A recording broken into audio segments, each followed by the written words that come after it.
It wasn't anything I was thinking about at all last week, specifically, but it had been in the underneath, and it just kind of came out in that kind of way. And then I was mad. They're like, well, I can't even finish this. Damn. I had the nerve to wake up right in the middle when it's starting to get good. About to cuss his ass out and wake up feeling good. Now I'm waking up mad and try to chase a dream. Never happened. It never happened. It don't work. It only works when you had a bad dream. Right. Like then like your brain's thinking about it, and then you hop right back in that bitch. You're like, bitch, like why am I still here? Right. This rickety house. Right. I love how when we get back together, the three of us, we just fall right back in the pocket. Oh, hell yeah. Hey, community. Happy Pride Month. Here's what's brewing today. All-Star 7 delivers. Call your grandma. And Queen of Spoons. So get your cups ready for Minoritea Report.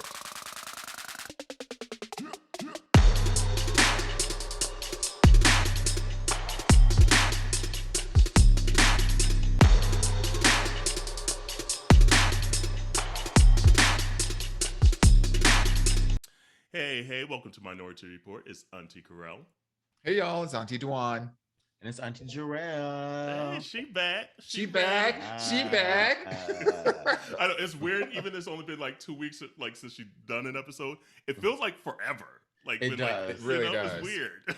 Even when I was like thinking about what we're doing today, I was like, I have the podcast. I was like, where have I been? Like, it feels like it has really been forever, but yeah, she got caught in all-day work meetings and dinners and people in town from around the world, and it was just a whole thing she at international work. now. Come on, look, she didn't leveled up in life. She said, "I have to fit you into my schedule." She said, once you go up in income bracket, you lose some of those hard C's. She said, "You guys are going to get Auntie Landon today." We're like, "Okay, dear." And thank you, Landy. Thank you, Landy, for spilling it. I'm glad you redeemed yourself this time, girl. Because we glad too. Well, two of us have been there. Lord Jesus, no, that was a good episode. That was a good episode. So thank you, Landon, and hopefully, community enjoyed it. And if this is your first episode, by the way, feel free to share with whomever you want to share with. Don't keep it to yourself. Hit that subscribe button, download it so we can get them numbers up even more. And then also subscribe to YouTube. We really want our YouTube numbers to get higher this year as well. So hop on over there. But I haven't even told YouTube, April of this year, 2022, was our most downloaded month that we've ever had. So we're continuing to grow, and it's dope to see that. Yeah. Like I hadn't checked the numbers in a while. And I checked it the other day. I was like, oh shit. Okay. I love our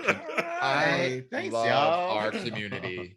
Y'all ride or die. You rock with us, you stick with us, you share us, you support us, you DM us when you don't like something that we say, and we love every aspect of it. And they're starting like from the beginning too. Like some of these episodes, I'm like, okay, seeing numbers on like episodes from 2.5 years ago, I'm like, wow, they're really either they're like finding us and listening to the latest episode and then starting all the way back, or maybe they're just starting from the beginning. So whatever you're doing, whoever's listening and started and just joined the community, thank you, because that's dope. And I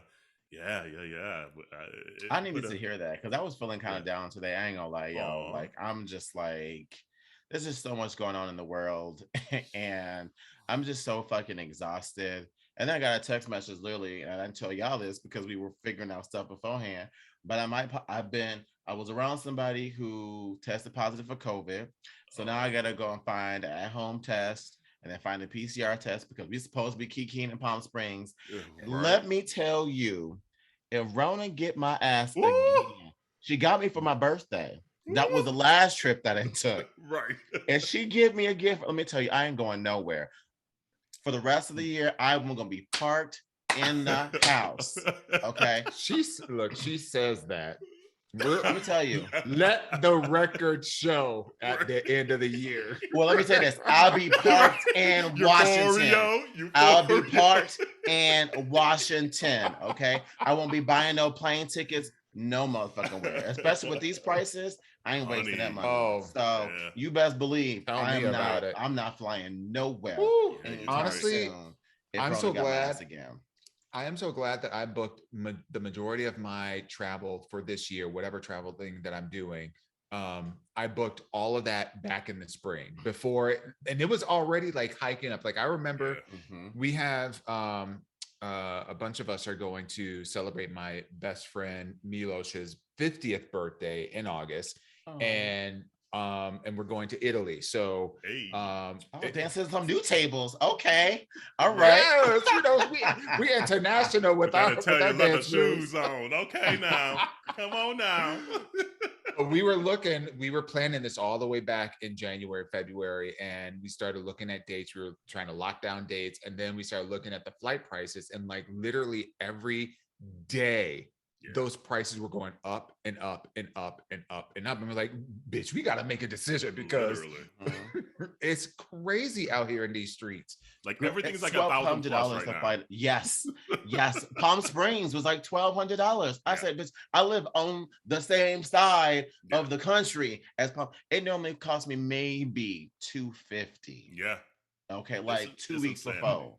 It's ridiculous. Look, they said we got to make these share. I was going to say sharecroppers. Shareholders, sharecroppers. But you know, okay, so for all too, I guess that's what they probably thinking. For all y'all that are listening, you know, Auntie Shar got a touch of the dementia and dyslexia. So in my brain, I'm thinking shareholders, but what's going to come out was something completely different. Oh God. But everybody trying to make all that money back from these last 2 years. The rent prices are going up, car prices going up, gas and going up, like everything's going up. It's all the way up here. It's crazy. It's ridiculous. So like I said, I needed to hear that just because everything's going on. Like even the shooting that happened today. Y'all re-recorded on the Tuesday where that shooting happened in the elementary school. And I'm just like, I'm so tired of the excuses to why this is even a thing. And it's not even has it even been a week since the shooting of the Black folks in was it in Buffalo? New York? Yeah, Buffalo. Yeah, I'm just like, come on now. Like, and both shooters were 18. Like, what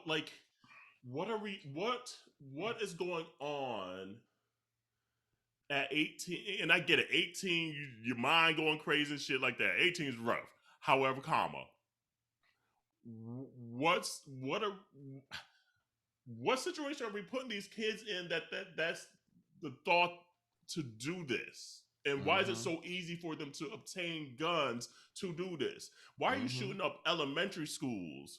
Like what? Like what is going on? Why are you shooting up Black people all the time? Like what is going on? I literally called my nephew and I was just like, "Hey nephew, I just want to check in and see how you're feeling. Like, you know, I don't know if you heard the news or what happened down in Texas and stuff like that." And the fact that my 12-year-old nephew was like, "Oh no, I'm okay. You know, like we do drills at school, so you know, we like learn about this stuff and like just so unfazed. Like this shouldn't be normal for even a child. Get it? Like this is what we're teaching them, that this is just part of life and it shouldn't be." And like some of the people have been saying, like, you know what? Will Smith was trending a lot longer than a lot of these things that are happening. It's funny how we really only want to talk about it when it's Black folks doing shit. But when you got regular ass Joe over here down the street, ain't nothing but a blip. Ain't nothing but a blip. Nothing. Oh, they must have mental health issues. Oh, they're not in control of. It's called white supremacy. That part. It wasn't a hate crime. Did you not see his gun? Let me stop. Y'all went there. I'm not going. I know I missed a week. I was about to go there. I mean, like, yeah, but I'm good. At the end of the day, we know what's going on, and we're just sick of it. We tired. So, you know, y'all ain't no use to start you know, trying to figure out, well, what can we do? We know what the fuck to do. We've been known. And y'all ain't doing it. So next conversation. Oh, let me tell y'all about this. That's why you gotta go vote for the politics too. Like we know these primaries and shit just happened, by the way. So please go vote. Thank you. That's how we change some shit. Thank you. You got family in these red states to vote. I had the most delightful conversation with my grandma today. Hey, what's up, Grandma? My grandma's name is Morna. She don't listen to podcasts and whatnot. She, you know, she.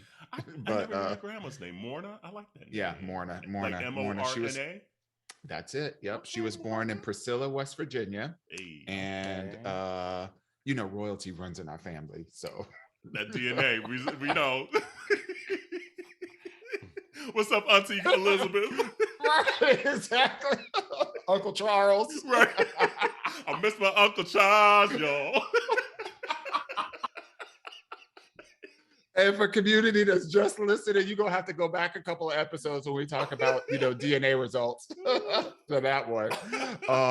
But no, I got a random email from my grandmother, and you know, that's how she communicate through email. So, yes, and I'm just scrolling through, doing my usual everyday cleaning out my emails by delete. Oh, my grandma sent me an email. So it was a group of pictures, and she said family photos, like 5 pages, 5 to 8 or whatever. So she was doing digitized like family album. And so I wrote her an email back, which last time I didn't wrote somebody, a real person, an email. That wasn't work related. Right, exactly. And I was like, oh my God, this was so great. So she called me, and I was on a work call, so I couldn't take it. But when I got off, I had like a good hour. So I was like, I'm gonna call my grandma. And I called her, and I was like, hey grandma, how you doing? And she's like, oh, it's so good to hear your voice. And you know, I talk to her every now and then, but not nearly as much as I should be talking to her.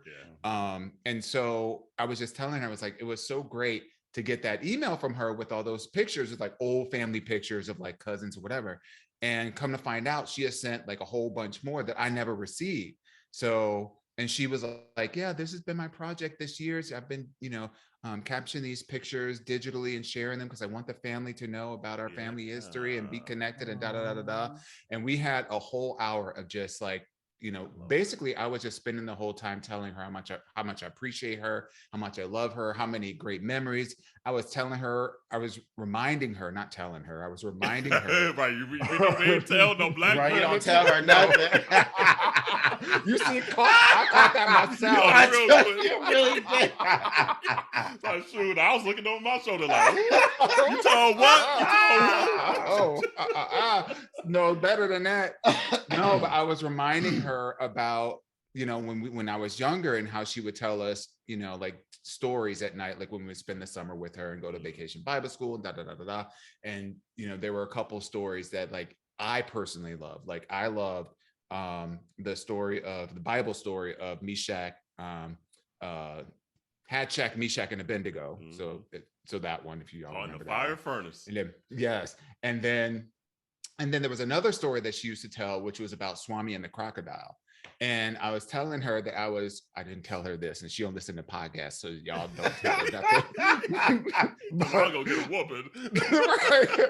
Right. But I was taking an edible, and I was watching a nature show, and it reminded me of Swami and the crocodile story.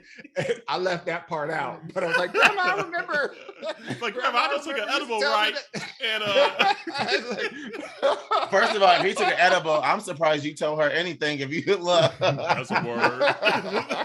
Look, it might not come out my mouth, but it still be going on in the head. So this is still correct, but what comes out of it, it's iffy at best.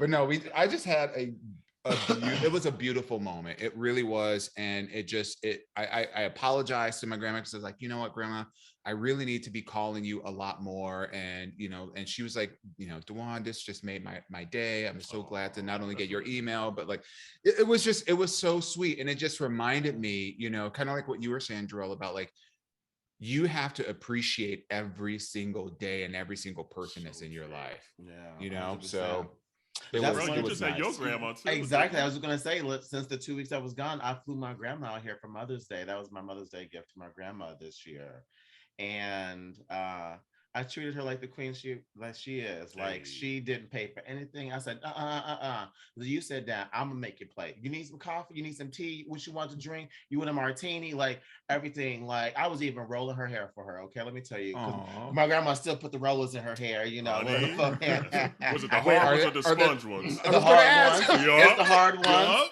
It's the big As thing, they should be. like the green ones. Yup. Yeah. And you The put that roller little set. clasp on it. Yep, exactly. Yup. As it should be. Absolutely. Aw. But That- no, and that's And did she enjoy herself? this was the first time she's been on the West Coast. It was the best time ever. Like, I took her to Canada for the first time, so we had a day trip to Vancouver. Oh wow! Like, we went up in the Space Needle and did like Pipe Market and went for a hike and did all sorts of stuff. And I just seeing a smile on her face, just being like, oh my gosh. It, like, she said one of the sweetest things. She said, on my darkest days, I'm gonna remember this view. Oh, every see, don't time. make me boo. Oh, see. And I was just like, oh my gosh. It's just like, I felt kind of guilty because I don't talk to my grandma as much either, but she's like my person. She's she's like, you know, my number one. Like, if I was going there with my parents, like, grandma was there to let me understand, you know what I'm saying? Yeah. And like, I had a heart to heart with her, and I was just like, you know, for the longest time I thought I was disappointing you because I'm the first grandson. I didn't go to college, and, you know, I didn't do all these other things, but like, now I'm kind of doing stuff. And she was like, I've always been proud of you, you know? And so, like, I had I've been holding some things in, and it was like therapeutic as well too. And so, like, now, just so, you know, it's like, you know what, my grandma's the matriarch of the family. Like, she's the one that's taking care of everyone else. If someone is sick, if someone is, like, you know, passed or anything like that, she's the one letting everyone know what's happening on the whole entire family. Cruise director. Yeah. And I was like, when's the last time someone did something for you? You know? And she was like, it's been so long. And she's like, this is the first time in so long. And I said, you know what? Never again. Every year, I'm going to do something with you. We're going to go somewhere, whether it's here or somewhere else. We're going to do something every year. So, love it. Yeah.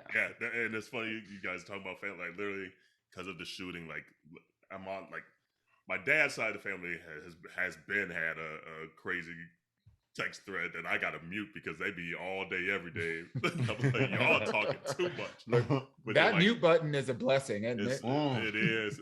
But then sometimes I'll be forgetting. I'm like, oh, let me check in. And it'd be like 200 messages. I'm like, no, I ain't got the time to be reading through all this.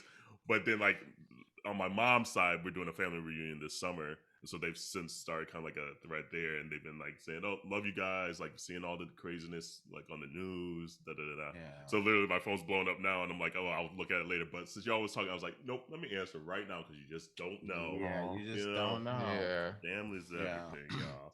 And that's that's crazy. Whether it's blood family or pride family too. We're into Pride Month, so like, if your chosen family, I mean, you can have multiple families, and it's important to stay as much as you can. We get it; life gets crazy, and it gets hard, but to just at least make sure people know that they're loved and that they're important to them. So time is one of those things that we just can't get back anymore.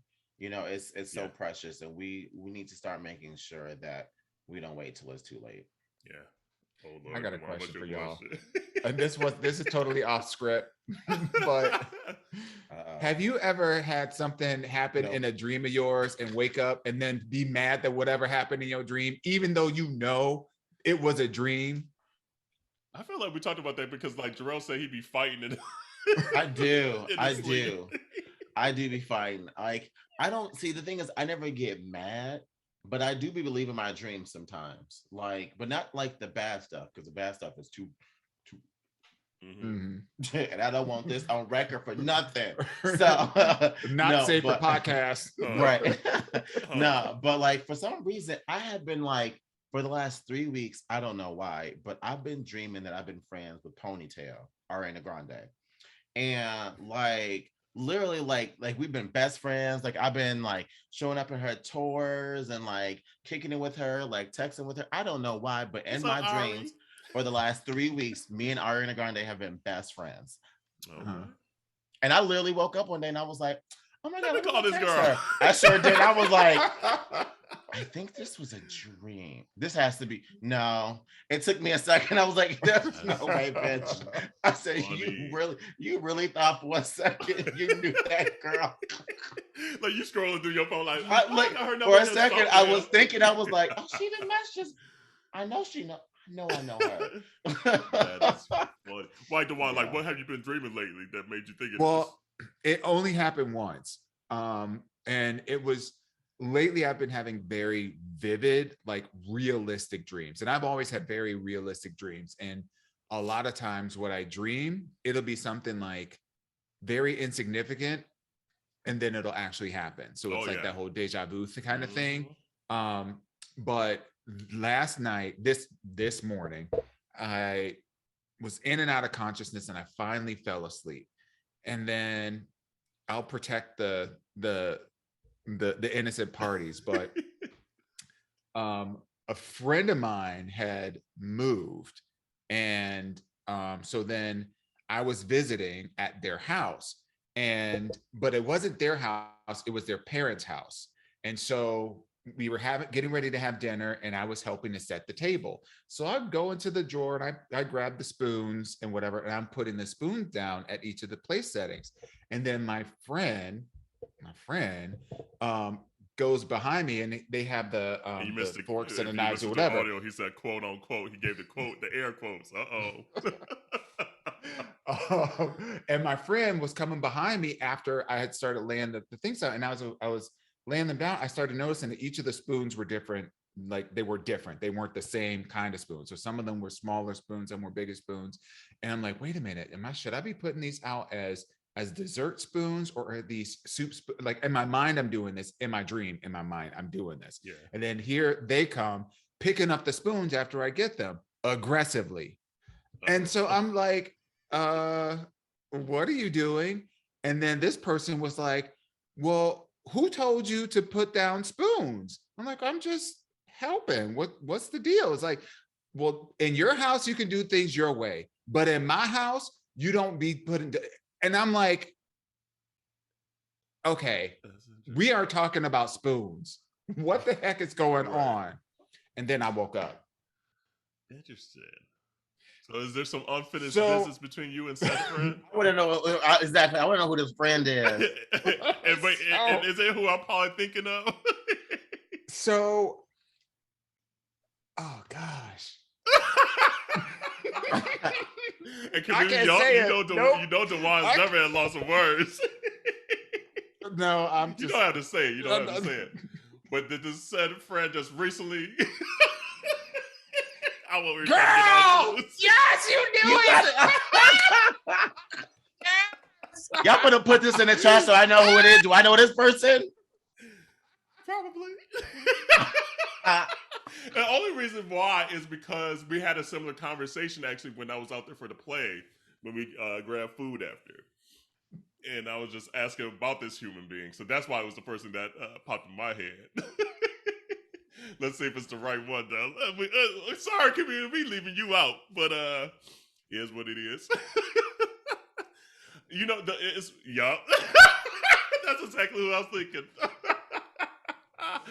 Oh, yeah. So you know, but that's interesting how I'm sorry, community, that we left y'all out of it. We don't want to say names. But I know this person too. Yes. But it's interesting how those dreams come because like in your spirit, there might be some unsettledness, especially just knowing your relationship with this human being. That's just like, oh damn, I feel a kind of weight that, you know, and we won't go into too many details, but yeah, that's interesting. I recently had a deja vu moment like a week ago where I was sitting in this very chair working during the day, and I turned to look out like the door, and I was like, oh my God, I've seen this before. Like, and you're just like, it is just weird. So whenever I get that moments like that, especially in like a new city like this, I kind of almost take it as I'm where I need to be.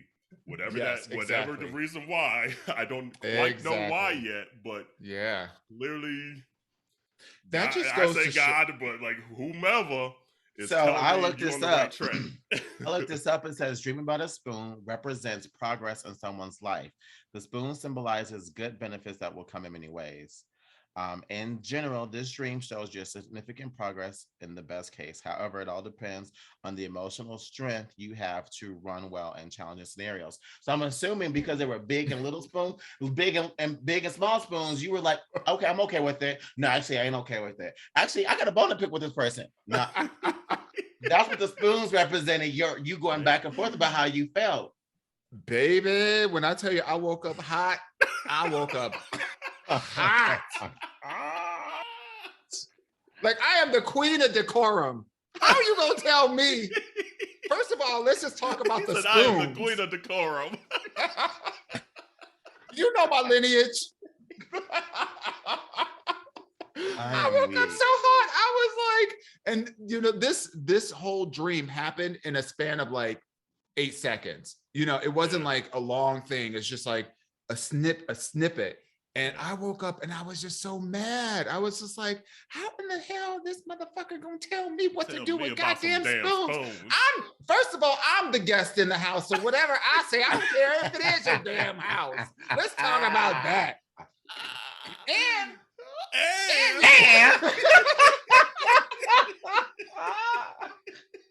and don't be playing these psycho mind games with me. I don't do what is it called when the people from the Midwest, when they want to talk about something but they really don't want to talk about it.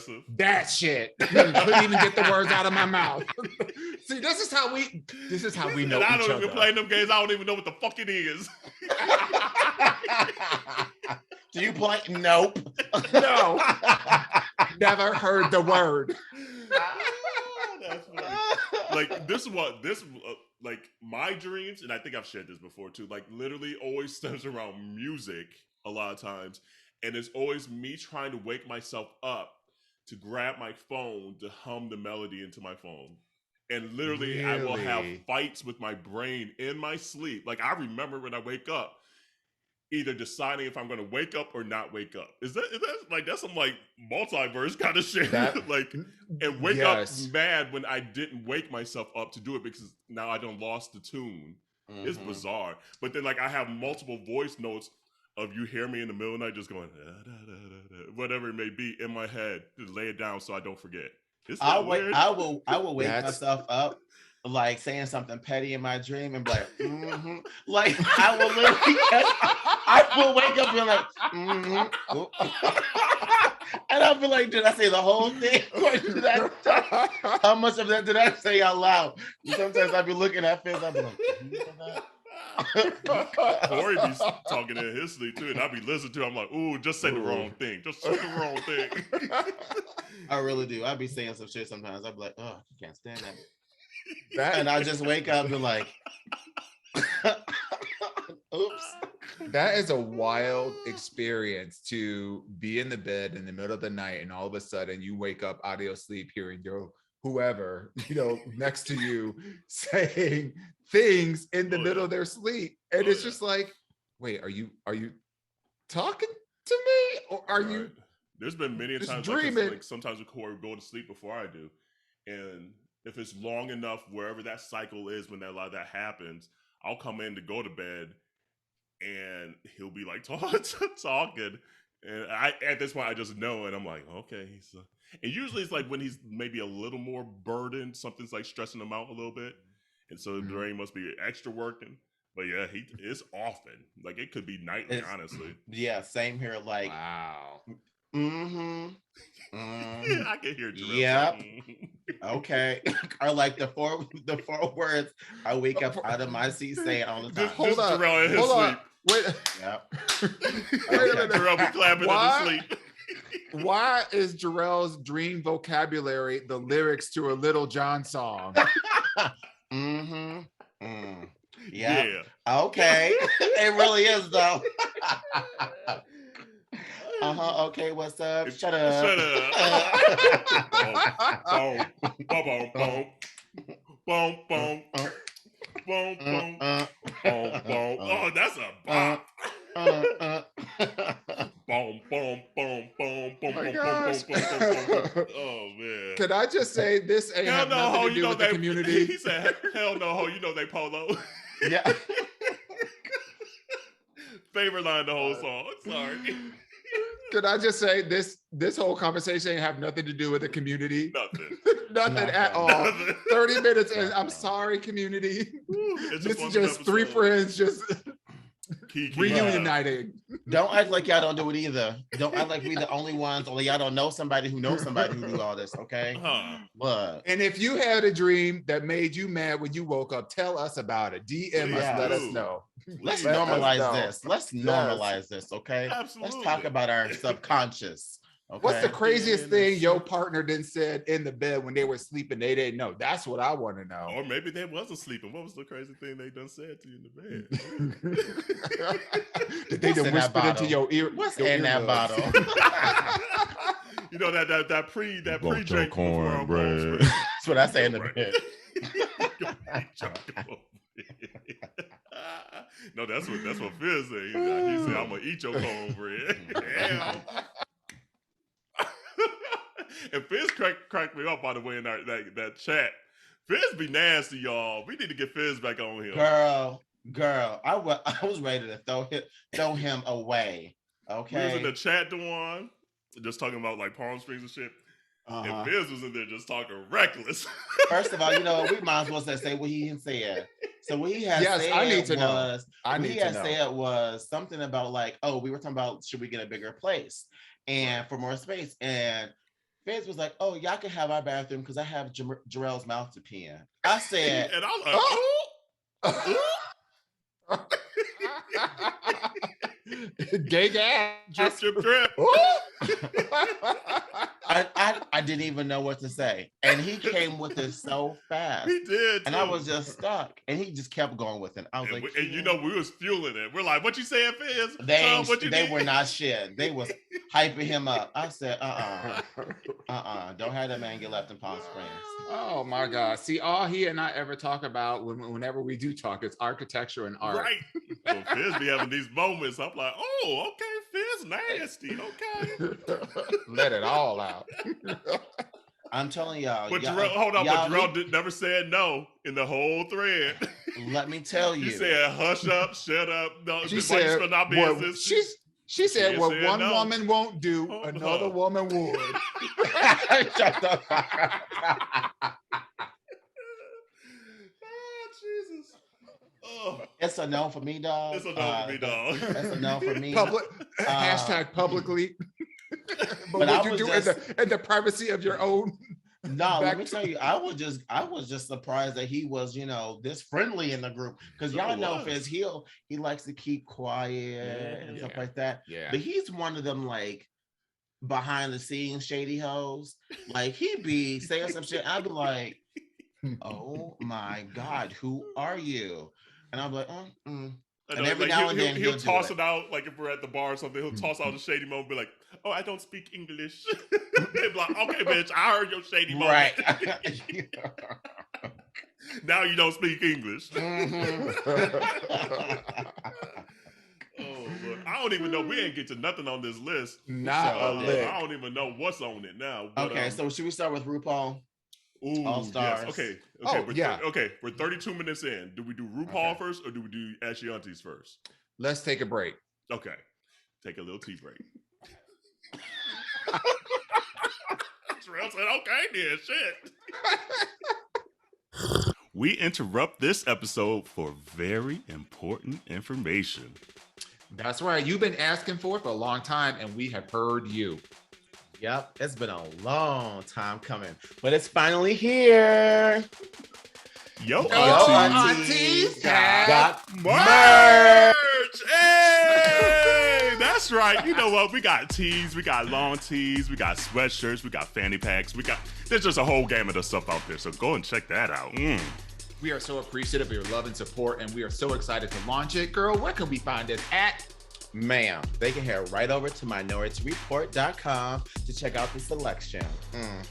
That's right. That's MINORITEA report.com. Woo! I'm about to go get me some myself. So I'm assuming this tea break that we just took was for your Ask Yo Aunteas? Yes. Okay, Yes. here we go. mother has We spoken. We know. The Queen of Decorum has spoken. Honey. Right. What's We're up? gone for 1 week. Ask your Your aunties. Oh man, I'm sweating tonight. Oh man. Oh. Let's see. Okay, so this one is in honor of Pride Month. So again, happy Pride. We probably haven't officially said it yet. Happy Pride. Happy Memorial Day. Pride, y'all. Just drops on Memorial Day. But tomorrow, It's happy on Pride, and bitch. Glitter sales go up 3,000%. Honey, As Target of got a tomorrow. whole store gay shit now. And we'll talk about that too throughout this month, how we feel about just the capitalism about a lot of holidays. But question for the aunties. And we've kind of talked about this before, maybe like episode like 20 or something like that. Yeah. But it says, question for the aunties, should women be allowed in a gay men's leather bar? Not a gay club, but a leather bar. Seen too much of this lately. This photo was taken, and so the community member sent a photo, and it says, this photo was taken in New York. The poster is a dear friend of mine of 30 plus years, and we are all about inclusion, but in capital letters, there is a line to draw here. And he just concludes it with that. So we have talked about just like women in gay bars, like straight women in gay bars and how we feel. But there's like gay bars, and then there's like gay leather bars. Mm-hmm. And those are two kind of different levels of if we want to include the straight folk. Gaiety. Right. So how do you feel, especially in the photo that the community member sent, showed like the woman in the bar and like the phone was all bright and like the light and everything is on. And so, at a leather bar, it'd be dark and grungy in there on For purpose. a reason. So for a lot of the straight women being there, like, oh girl, what's this? What's happening over here? Is that a bit much? Like, we want to be inclusive, but is that too inclusive? I mean, for me, I don't have a problem with it. I really don't give a flying fuck. I really genuinely don't. Okay. I'm at the bar to have a good time. As long as they ain't in my shit, I'm good. Now, and this don't have to be about a woman. It's about anybody. If anyone is throwing off my energy, my vibe, I'm gonna have an issue with them. Period. Because there's been plenty of gay people who I've seen at the bar who've been doing the absolute most, and I just want to bop that skinny bitch on the head and be like, "Go do a line of coke outside, bitch. Go do something. Like get the fuck out of my face." So honestly, it doesn't bother me. Like I said, I was in work meetings last week, and I took my coworkers to a gay leather bar after dinner. Okay. Where they have like the penises on the TV and everything like that. And we closed the bitch down at 1:30 in the morning. Wait a minute. Did you take your same boss that walked in on you in the bathroom to this? He didn't go, but like five of the other ones did. Mm-hmm. Okay. Yeah. Were they all women or were they mixed? No, there was two women, and then 3 straight guys, and then 2 of us gay guys. Ooh, so that's interesting dynamic. Come on, diversity. Guys in a leather gay bar. Yeah. Absolutely. But we have been doing shots of Jameson and all sorts of stuff. So by the time we got there, did one of the street men get lost? Couldn't even see. No. But they were surprised. They were surprised with all the dick on the screens, the monitors, everything. They were like, I saw so much penis. It's like that's a nice dick, bro. Yeah. So how do you feel then?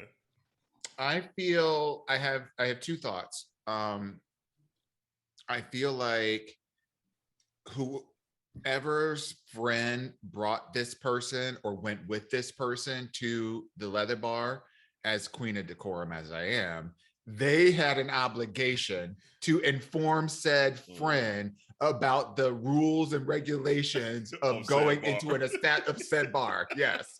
So I feel like there was a failure on the gay part to properly inform of the rules of decorum. Yeah. And then I think secondly, like if a person, if just women just happen to find a leather bar, that could be understandable. But the fact that there was a person-to-person connection, especially of 30 years or so, there was a missed conversation that needed to happen before this person walked, trolloped through the leather bar, messing up people's vibes with her light ass phone. So, but in terms of like women in general going to leather bars, I feel like the smell alone will keep them away. But you know what? Right. You know what I'm saying? But some of the men they date, though, you be like, smell like that. You're right. You're right. Because they don't be washing their hands, they lay their ass. Let me tell you, because some of the women I know, I be like, you so fine, but how you with him?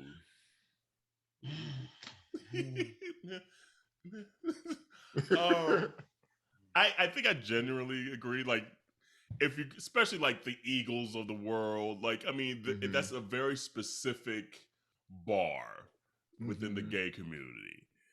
And we all know, bottom line, what we might be either get into or seeing when we're there. And I agree that you might need to give a little preface to what we're about to step into, and don't be going in here acting any kind of way, like kind of like your parents back in the day, but like, don't be touching nothing, don't be doing that. You might have to do that to your friends before you get touch in it, there. You suck it. I mean, I mean, they might want to.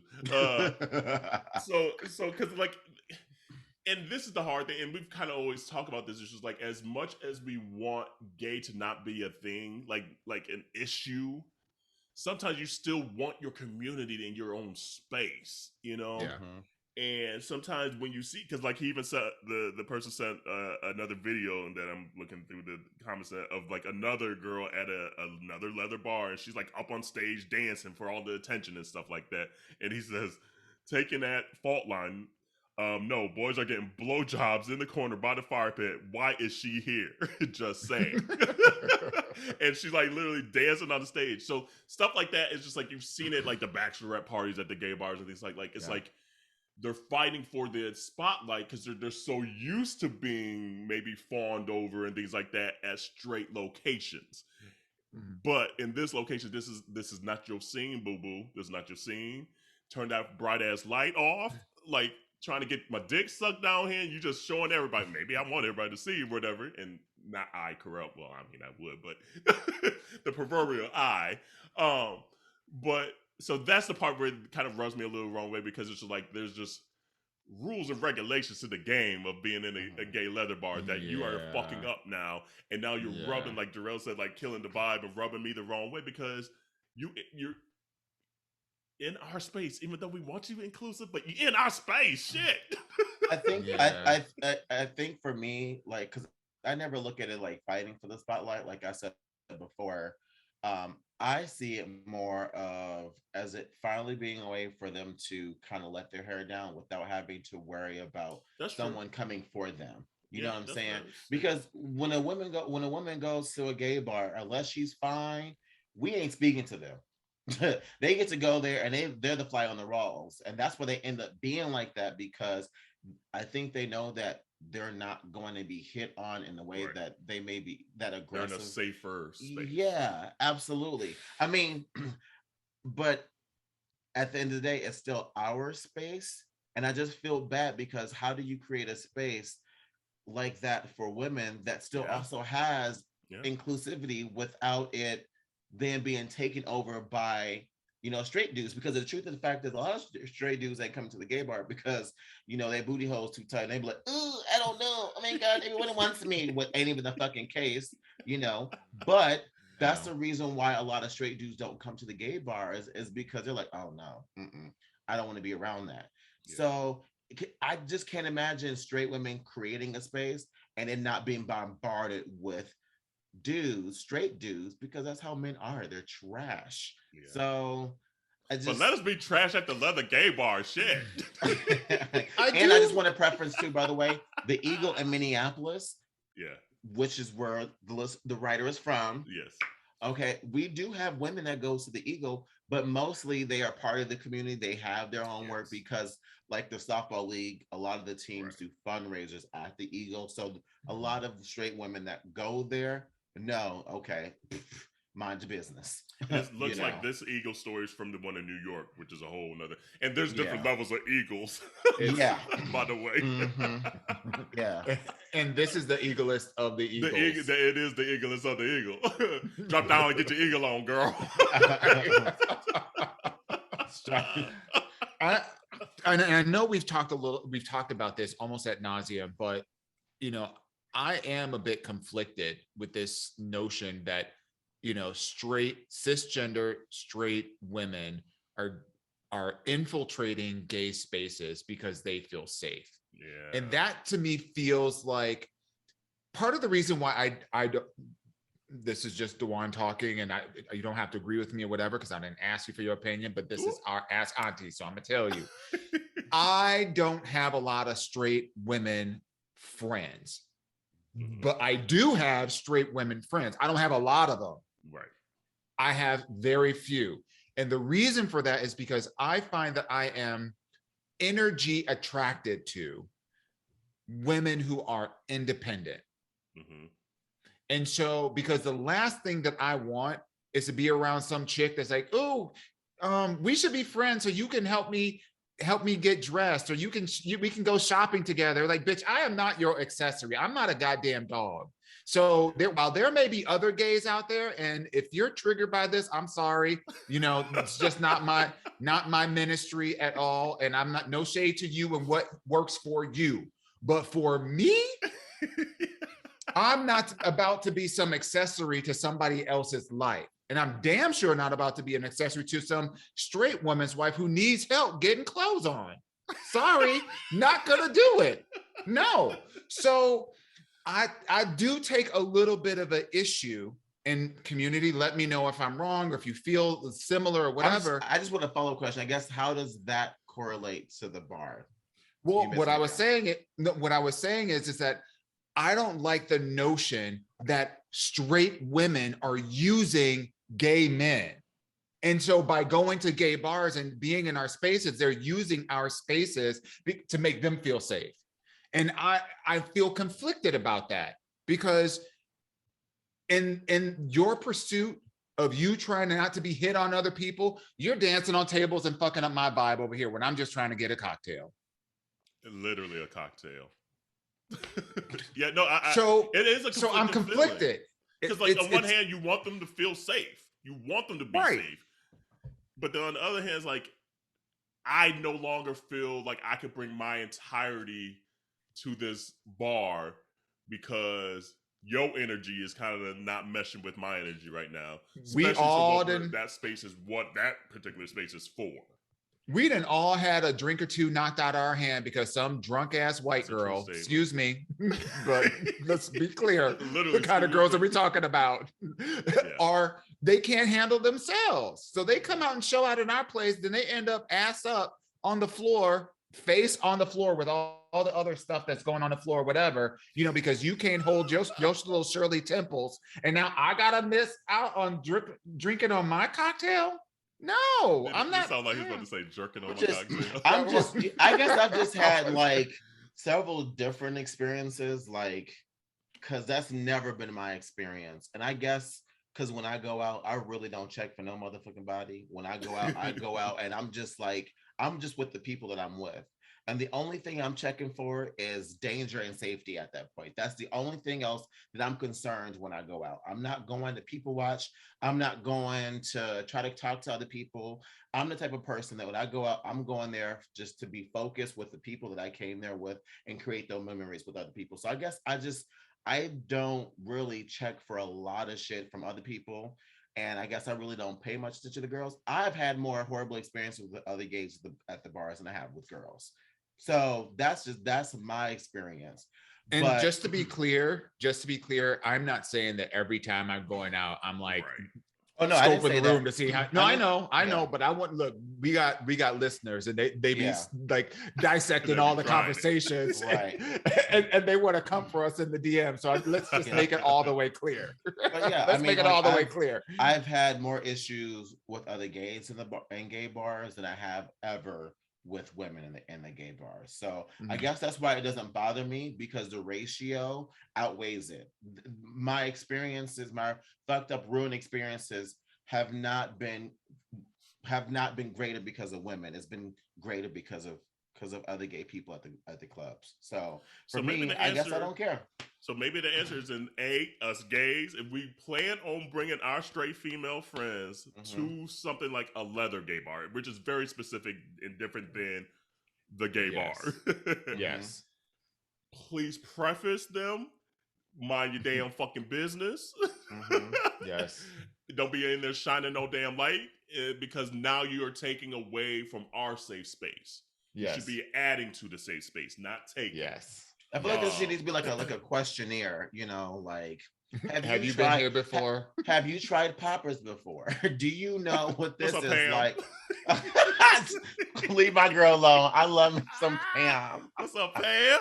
I love me some Pam. Like, I can't wait to see her. She comes out to Seattle, so I can't wait to see her. Yes, that's my girl. But yeah, like there definitely should be some guidelines beforehand. I definitely want straight women to feel safe, because I get it, men are trash. Absolutely. However, add to the situation. Don't take. And so don't let your escape from being harassed by men to go to be a harasser of men. Yeah. Yeah, that's a word. That's a word. So that was a good question here for Pride Month. Continue to send your questions to aya@minorityareport.com or DM us. DMing seems to be the easiest way for a lot of folks, but every once in a while we get them ones in the email. Yeah. I'm like, oh shit, hold on. Sorry. That was 2 months ago. But continue to send those questions in. And again, it's Pride Month. So quickly, as we get into Pride Month, what are you proud of this year? Like what in your immediacy, what first comes to mind for this particular Pride season? Y'all already know me. I love to be the Grinch during Pride Month, so I'm gonna let y'all go first. But proud.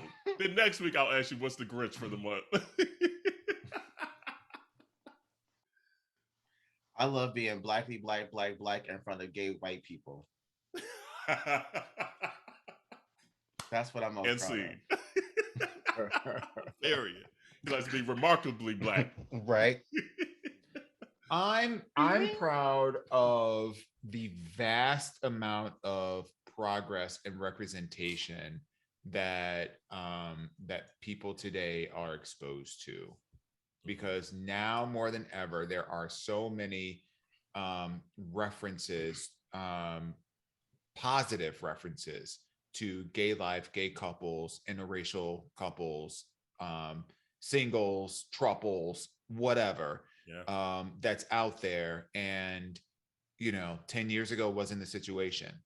When I go to LaGuardia or JFK and I'm going through the Delta Jetway and I see the gay couple that's in the advertising and know all the thousands of people a day that go through that one corridor that's seeing that depiction, it's like, that's a great feeling. Yeah. You know what? You were absolutely right. So I'm gonna rephrase what I said. I love being able to unapologetically remind white people that gay black people exist too. There we go. That's what I'm proud of. Yes. No, I love that, because like a lot of people like to question and be like, why is everything there's a gay agenda and things like that? I think people fail to realize that gay people work in corporate America, and that we are on these boards, we are managers, we are CEOs, and we too want to see ourselves represented. And it's no gay agenda. All these fucking years that like you guys didn't know you were subconsciously just doing a straight agenda. Now that we're in these positions, and it's I won't say the word okay, but like subconsciously. Well, is that overtly right?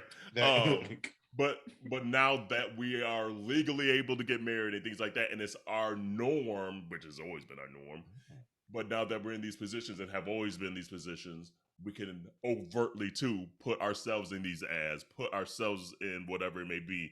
And sorry that you feel. I'm not even sorry. Did you say put ourselves in this ass? Say again. Did you say put ourselves in this ass? Well, that too, but ads. Oh, okay, I heard ads. I was like, oh yes, okay. Put it in that ass too. I mean, it is what it is. From the eagle to the ass. Hey, drop down, get that eagle on. But so that's what, like, I always think every time people say the gay agenda, I'm like, bitch, we work in these companies. We want to see ourselves. Like, if I'm giving up these taxes and shit to this because of this company, I too want to be represented at the company that I am waking up every damn morning catching this train to be in this damn office every day. How about that? Yeah. So if that's a gay agenda, then so be it. But that's not even what I'm proud of this month. Wait, that's not even what you're proud of this month? She just had to get that off her chest. I had to get that was on my chest because I wanted to say that a few weeks ago. We were talking about something, and I heard the episode back, and I was like, "Oh, this shit been on my heart for a moment." That was her first gray hair, first gray curly Q. She like the gay, it's so mind-boggling that people can't think that we are part of these companies. We have to add that to the this and that. Woo. But what I'm proud of this month is I am proud of this podcast. That's what I'm proud of this month. Oh, come on now. Yeah. I really am. Like we're in year 3, chugging along, keep on like literally hitting milestones in each month. I'm so proud of us. Period. Yeah. So, and it's helped me live my like authentic truth as much as possible. I mean, I share a lot. I don't share everything. I got to keep some things to myself, but we got another 15 years. My line is literally, don't get divorced. Don't have Fizz leave me. Don't get fired. That's literally my line. I literally will go all the way up there until one of those two things. I'm like, no, that's let me pull back. Let me pull back. Yeah, but I'm definitely proud of. I'm proud of the community that it's built. Yeah, I'm proud of us. So, what else? There was some. So speaking about being proud of us, girl, let's talk about this marketing for this Juneteenth. Capitalism at its finest. Girl, let me tell you, Amanda Seals, I would love for her to be on the podcast sometime. I fucking love her so much because she called it literally at the 2020 BET Awards.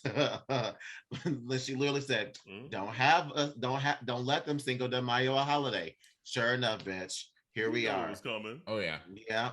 Bitch, the great value tub of ice cream. Not at the Walmart. Not the private label ice cream. Girl. I'm still trying to figure out how they were able to trademark that name, Juneteenth. Or they had the TM symbol next to it. Mm-hmm. It was a white man. That to me is crazy to me. It's not unfathomable, but it's crazy. Mm-hmm. And it's in that particular one is for the flavor profile, the flavoring in the ice cream. Because when you do trademarks, there's certain levels and blah, blah, blah.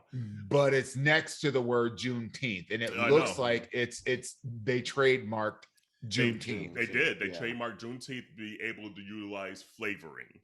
So when you trademark shit, like you could do it for clothing, you could do it for blah, blah, blah, blah. Yeah, okay. And they specifically. So then what it tastes like? What's the flavor? What's the red flavor? Velvet cheesecake. Red velvet cake. Is it? Yes. Even though I do like some red velvet. I was going to say, damn, they got my ass. I said, God damn it, I'm a nigga. That sounds delicious. I was like, I know.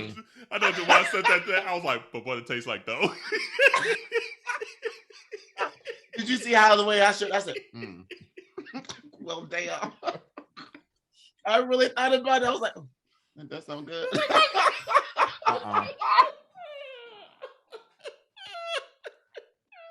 Tastes like freedom. God damn it.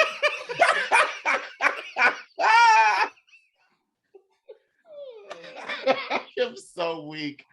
Damn. Done. Here's the thing. Here's what you gotta do. No black people. Buy fucking black. Buy MinorityReport.com. We have merch out there. That's how you support Juneteenth. That's how you support black businesses. Maybe we do that. Can we get like a Juneteenth? Yeah, let's do it. Like code, and we can run that. Let's do it for the week. Yeah. because it's just like, and you know what's gonna happen. And if you buy the ice cream, so be it. It is what it is. But don't be upset that they're doing this because you know what's coming. Also, do B, C, D, E, F, G in supporting the Black community, because buying the Juneteenth at Walmart ain't gonna help our community at all. I was just about to say that. Yeah, just mix that. Don't even do it. Just like, well, I mean, you can if you like red velvet ice cream, get it. Buy the cupcakes. Buy the cupcakes. Buy the cookie. buy the Pillsbury Doughboy. You know, there like are so many other box. Why would you buy great value ice cream? Like, I mean, but I mean, because they know niggas be up in there. Because they know niggas be in Walmart. Because we do. I was just there 2 days ago, my damn self.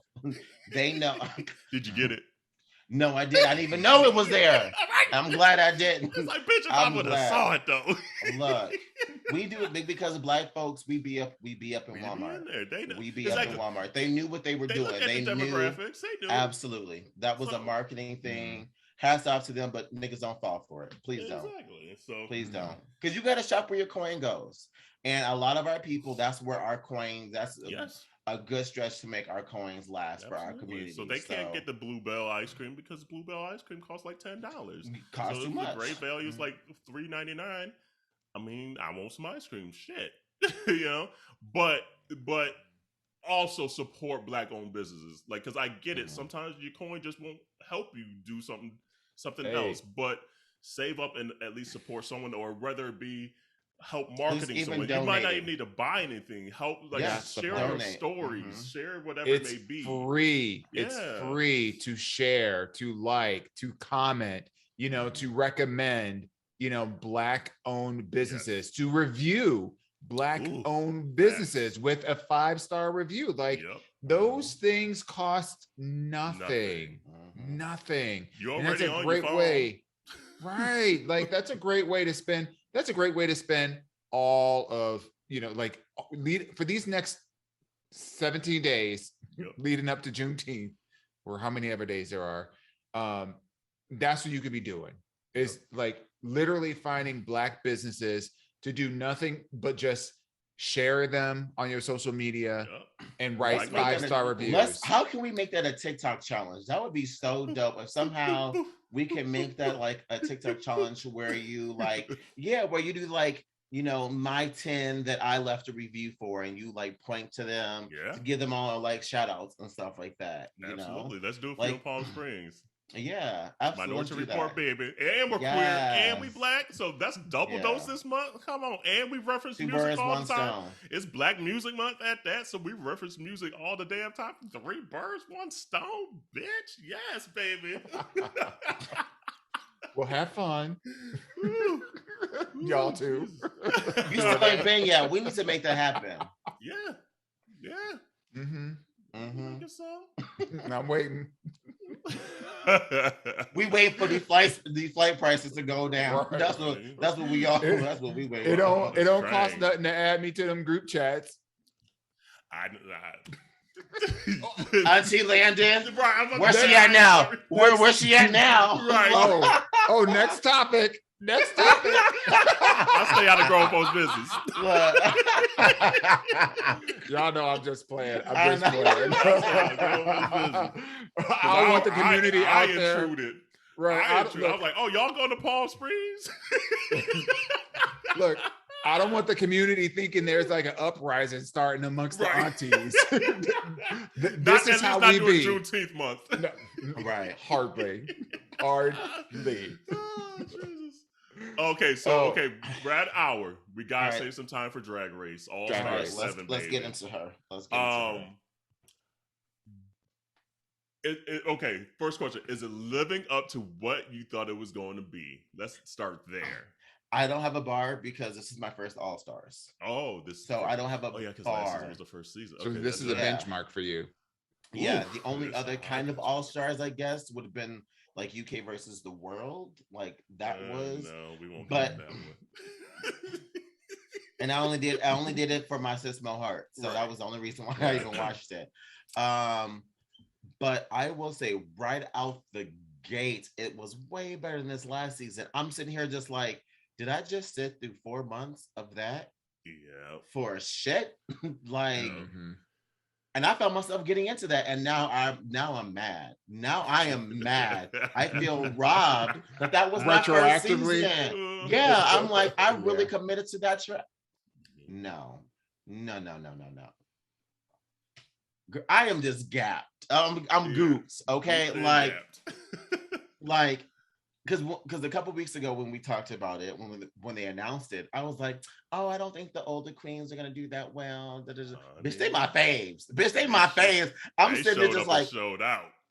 Bitch, I'm like, Raja, you are a sickening fucking bitch. Like Jinx Monsoon, she is funny. She has a clear vision that is just like, yes, and it feels just genuine. It don't feel like a gimmick. That was the thing that was missing from Willow Pill. Like, I felt like people like Willow Pill do it to be seen, and I think like that's just her. You know, like I'm just sitting here like, this is everything. I loved it. Okay, Dawon, has it lived up so far to what you thought it was going to be? Yeah, it's far exceeded my expectations. Yes, me too. If whoever will is watching, if you will run the tape back to when we were talking about what we were anticipating, the thing that I said was, I hope that they take this opportunity to throw some new rules in here so that it could make the All-Stars much more interesting. And I also said one of the things I'm most looking forward to is a snatch game. And they gave it to us. The fact that there is no elimination for All-Stars, I think it's brilliant. I think it's brilliant. Because we all want to see these queens. We all want to see these queens. And what it does is that if you watch for the entire season, you get the full spectrum of what they have to offer. Instead of having somebody miss out, you get to see all their regalia, all the outfits, all the runways, and it's a small cast. It's what, eight of them. So it's a something like that. It's 8. I think it's 8. Raven it's was 4, 9, but then yeah. So for this season, which is 12 episodes or whatever, you get to see all of them. So it's just, you really get to evaluate, not based on the eliminations and how they're working the eliminations. You get to evaluate them off of their merit, like what did they actually do. So by the end, it's brilliant. It's a brilliant strategy. I think this works really, really well for All-Stars. I don't think this will work well for, the regular season. No. And let the record show that I also said that I would be very curious to see how Raja is performing, because that was the one I was most excited to see, because she had been off the scene for a minute. And when she was on Drag Race, she had to make most of her outfits. So you really didn't even get to experience her kind of drag. And now she's an older doll and more seasoned. And she is showing out. Her painting skills. Yes. Like, fuck, like the clothing. We know she's going to bring the drag clothing. Like her garments are fire. I didn't know Raja could paint like that. The way she looked like for this. Okay, so let's even back up. Let's back up. So episode 1. Wait. Are you good though? You didn't answer your question. God. Are you? How do you feel about it? It makes me realize why I fell in love with Drag Race in the first place. Yeah. The last few seasons it's just gotten capitalism, and rightfully so. Get them coins, Drag Race. I'm not mad at that in the least bit. But now it makes you realize why you fell in love with Drag Race. And I agree. It's brilliant that no one's going to get eliminated because, again, you see the full spectrum of a drag queen. Because there's going to be some that are funnier. Some are going to make garments better. Some are going to lip sync better. Yeah. But we're going to hopefully, and we'll see, like maybe there'll be some standouts that keep winning. We don't know yet. But at least get a chance to see a fuller picture of the drag queens, especially for like a Raja and a Jinx that have, I mean, they're still doing shit. Like, don't get it wrong. They still making coin behind the scenes, or at least off of Drag Race. But it's been a decade. So to see them come back in and pick up right where they left off is fucking incredible. fucking incredible. And then also to see the queens that have been there recently, taking right back and saying, and they get that they're entertaining. They know what this show is about. They know how to do what they need to do to make it a good TV show, to hopefully win the show. They want to win. It's becoming like Survivor of Drag Race, a Big Brother of Drag Race. It's just fucking entertaining. And it's everything. So they understand the assignment. They 100% understand the assignment. And that's the best part. Like what you were saying, Kerel, the fact that so many queens came into this saying, I just want to have fun. I was so worried about all these other things that I missed out on having fun. And 9 times out of 10, the best way to win any challenge is to make Rue laugh. Period. So that's all you have to do. And so they understand the assignment. So first episode, even the entrance looks, I was like, okay, they coming with it. And I forget, even like the second episode was so good that I forget what happened in the first one. Like I know Monet, and spoiler, you pay attention. We're a week late because just the way we record. So if you ain't watched it yet, sorry for you, be spilling it. First episode, it came down to Monet and Shade that won the 2. Did you agree with that? I am going to say yes. Okay. No, actually, I'm gonna take it back. I'm gonna say no. I'm gonna have to say no because I did not like Monet's outfit in that number that they did. That was I was like, what is that? It looked like a Mortal Kombat number. Scorpion, that's what I thought it was too. Scorpion from Mortal Kombat, bitch. Get over here. Like maybe maybe something broke, or maybe like what she was gonna wear, like something happened, and they literally it was a black like bodysuit with like a yellow kind of caftan with a belt. I would say around all of their garments in that routine weren't the best, honestly. I don't think so either. I think I would have probably given it more to from Milwaukee, what's her name? Jada. Like based off of like that challenge of the singing, and then you add the look, because her lyrics was good. I liked her lyrics and I liked her look. So I would have said it should have been Shay and Jada. Yeah, because Shayda kind of did the choreography, so I was like, okay, and then Shay killed it too. So like, so Shay I agree with, but Monet I was like, okay. Yeah. I did feel like Shay probably pulled back a little bit on her own choreography because I felt like she could have done a lot more, but I also felt like it would have been really obvious if she was a choreographer and she gave herself the shine or whatever. So that was a calculated move on her part, a smartly calculated move or whatever, because she's going to definitely have, wins down the pike. I don't know. I felt like I found it hard to hear the lyrics of the song. Like literally I'm like listening to it, and then I had to run it back and like listen to it and like, what the hell did they just say? So like that, like, I don't know if it was the sound mixing or whatever, but it was like a lot of it was mumbled, Especially when they start to try to rap. Like when they get into some rap and stuff, you're like, okay, you trying to fit too many words in that stanza. Hey, bro, hi. Right, and I'm like, what? You ain't a rapper. What? Exactly. Yeah. Okay, so we agree that Shay probably in it. This other person is what it is. Yeah. Shay ended up winning the platinum plunger, even though it's gold. I'm like, is that platinum? But ended up winning the platinum plunger and the Rupaul legendary of the Stars of the Galaxy badge, emblem, whatever the fuck that multiverse of madness. Girl, like, that's the longest thing just for a fucking pen. It's a pen. It's a pen. It's a pen, Rue. Rue looked amazing in that jumpsuit, by the way. But I did not need her number. She did not need to. It was unnecessary and superfluous. She could have kept it to herself. I was like, okay, Rue.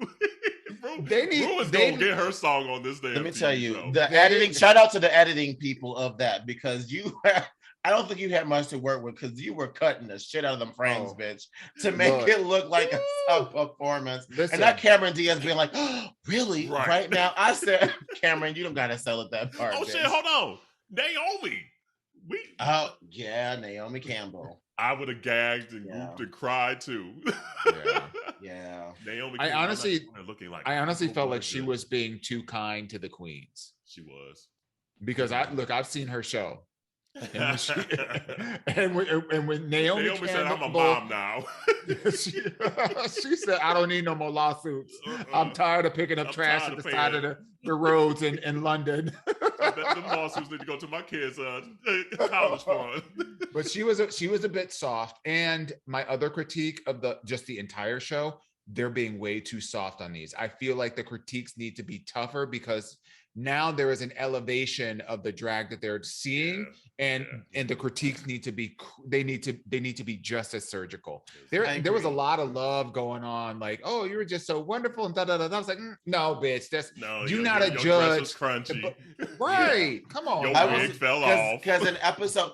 That's what I was waiting for in episode 2. Like, because we saw the way it was like, you should have said Trinity. Why she won. You should have said why she won. Right. It's like because that's why Jinx won. That is why she won, because had your wig that came off, bitch, you would have won. Yeah. But I mean, and even because they didn't even read Evie Oddly for her snatch game, which was Boo Boo. So in episode horrible. Episode 2. Yeah. So episode 2, they gave us what we wanted early in the season. Yes. We all wanted a snatch game because they got some snatch game heavy hitters. And it was a double snatch game. And it was a double snatch game. The first in history.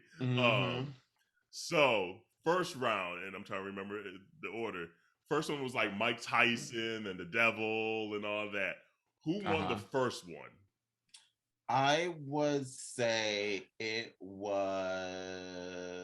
Did you have like Madame, or whatever? Madam. Yeah. I thought she was good, but I also liked. I liked Jinx's person. I forget who she did. Natasha. It's the chick, Natasha. Yeah. From, I think she nailed that pretty good. But I also like the Devil, though. I think Trinity did a great job. She said, you can call me, my friends. You can call me Lucy with an eye. With an eye. Hey, bro. That was really cute. The Lucy with an eye killed me. I honestly felt that Monet's Mike Tyson crushed it. Yeah. Crushed it. With the crushed scribble it. on the face. Crushed everything. But like even just the banter. The banter back and forth, it was so effortless, and the lisp and the using the equivalence. Yes, like that to me.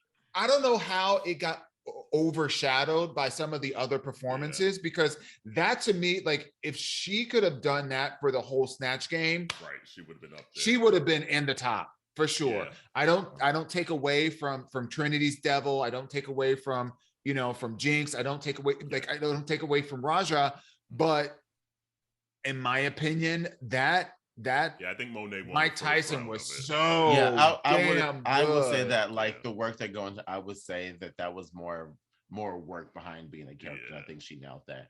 But the second round, they were dying. But the second round goes to Jinx hands down. That Judy was a class on fucking yes, it was. Game. Is that my camera right there? Is that right? But it's also when she was pulling out the cord, and it kept like coming. It was like the physical comedy. Dave, I forgive you. You don't need to take that on. I was like, oh my god, that is like a B-side hit. Like people forgot about that shit. Right? Yes. I like what she said. She was like, I don't know what that is because I've been dead for a while. Right. But or when she was talking about D. Martin's dick and she was doing a snort of coke and she had to pause and finish the rest of the line. I was like, bitch. You not even outside of like ruin everybody laughing, like Michelle and Ross laughing. When your castmates are literally looking at you and laughing, that you're watching something special. Yeah, you got it. Yeah. And they just couldn't. They just knew it. They were like, "There's nothing I'm going to be able to say or do right now. This is a fucking class Yeah. Above everything. She was in the pocket. Oh my God. 100%. She could, I would pay to see her do Judy Garland on the road. Yes. Like that, like I hope she takes that act on the road. That's fucking stellar. Yeah. Absolutely. Like, insanity. Is it the top one that we've ever seen? Is that the top snatch moment we've seen ever? I think so. For me. It might be. For me, I mean, it's the best that I've seen. Well, I have to special just recognition for Raja's Anna Breland because to take a persona that is known only in certain circles and to make that relatable, and especially for someone like Raja who's not like a comedy queen, to be able to riff like that and pull out even her madam both her madam and her Vreeland were top notch. And I love that they were classic. I love that they were classic people that, like you said, like certain people only know. But like I felt like I knew her and I wanted to know who she was portraying. And that to me is like something that's amazing about Snatch Game is actually making me want to be intrigued or believe that I know this person, you know. Yeah. Trinity as what's old boy Leslie. Oh, Leslie Jones, bitch. The way he got up on that stool might have been the funniest moment of the night. That shit took me out. I was like, he got lifted onto the damn stool. I was like, that shit is funny. Trinity would have won the second one if Judy wasn't there. Yeah. I agree with that. I agree with that. Yeah. So I mean, that all being said, I think so the final two were Trinity and Jinx, and I agree though they should have been the top two. When you put both Snatch Games together, like I probably would put either Raja as maybe a close. That would have been the third. Yeah. She would have been the third. Yeah, she would have been the third. Actually, I think I would have picked Raja over Trinity because of her outfit and the runway. Absolutely. Trinity's outfit looked like Jan. Yeah, exactly. I was just like, she said, I wanted to do an update on a puffer coat. Is that what they call it? Is that what they call it? A puffer coat? Bitch, you didn't know what the fuck. Bitch, you know what you asked for. You know what you paid for. The Vivian runway outfit, fire. Wait, which one did she have on? The red with the shoulders, right? And the Mary J. Blige square boots. Oh, that was okay with that. Oh, that was okay. Let me tell you, after seeing that one bitch from the last season with shoulder pads, I don't want to see shoulder pads again.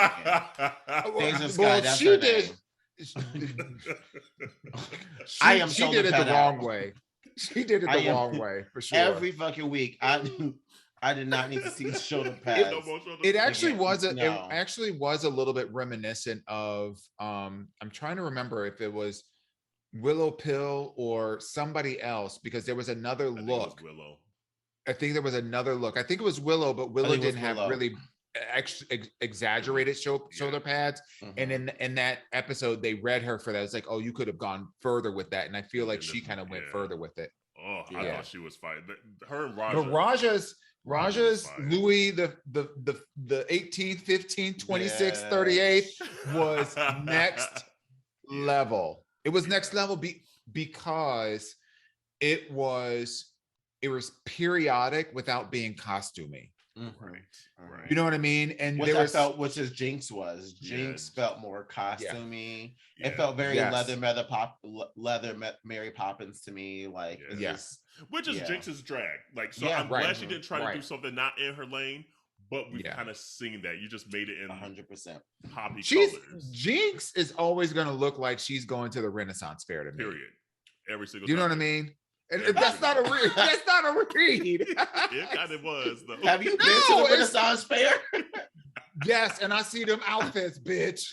Like, that's the gilded.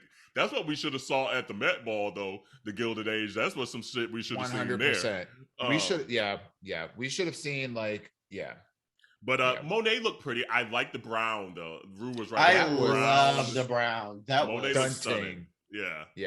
I think that might have been my favorite. I think hers was my favorite on episode 2 because it looked so good. Yeah, it did. It looked so good. But she loves this pixie Fantasia. She loves a Fantasia. She does. like, I'm like, damn, it's the West Indian in her. It's the West Indian because literally 99% of the episodes you're gonna see her with a kitten wig. Okay. I love. There was this one lip sync for your life that she was doing, and I think it was for All Stars where she had 3 blonde kitten wigs underneath each other. So she dances. She go. And it's the same one. She's dancing a little bit later. She goes, and it's the same one, but a little bit shorter. It was that blonde one. Yep. I love that. I know community we drug on about this, but best first 2 episodos I've seen in a while in Drag Race. Yeah. And in a long while. It's been trending all over the the interwebs and all that these have been the highest rated episodes of all Drag Race history. Highest rated episodes. Yeah, community, if you are not into Drag Race, and I'm just getting into it, trust me when I say these 2 episodes, if you are on the fence, if you're interested, this is the bar. This is where you should start and watch these 2. I guarantee you will be entertained. You will have a lot of fun. You will see some looks, and you will have some appreciation to drag. And honestly, I'm gonna be looking at some of these other queens at bars and be like, step your game up. Step it up because what's wild is this truly, like, not just the Snatch Game, but this season has been so far the masterclass in how you perform at RuPaul's Drag Race and how you bring your own version of drag, whatever that looks like, to this competition.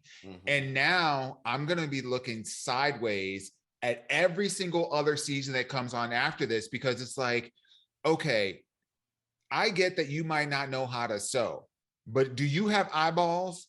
Because you can see what this is supposed to look like and the caliber of performance that you need to be bringing, especially if you have the opportunity to compete and then get voted off. So let me tell you, I didn't forget about the whole cast last season. Rightfully so. Yeah.